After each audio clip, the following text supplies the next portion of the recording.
and just read this particular petition to you. To the Legislative Assembly of Ontario. Whereas Ontario is planning to introduce a comprehensive digital ID program that will centralize every person's personal, financial, business, medical, and social information and assign them an identification under this system. Whereas central banks in Canada and around the world are already developing digital currency to replace paper and coin money.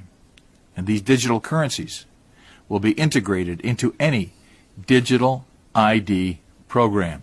And whereas the dangers of this new program poses to upholding civil liberties and privacy rights, and the clear opportunities for abuse of government authority it presents in terms of surveillance and compelled behavior, using access to basic resources as a tool of coercion, are ominous.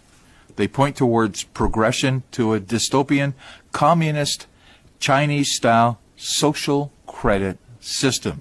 And whereas some Canadian citizens have already experienced some coercion through seized property and frozen bank accounts in retaliation for their having supported the Freedom Convoy protest, those acts having been justified by provincial and federal governments under the imposition of the Emergencies Act and declared state of emergency in Ontario.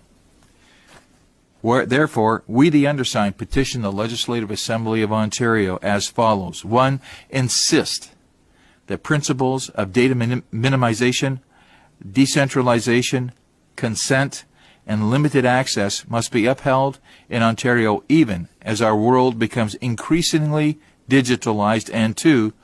Demand that there be zero tolerance for the implementation of any digital ID program in Ontario, and that any government endeavor seeking to establish a system akin to the social credit system of Communist China be condemned, halted, and banned.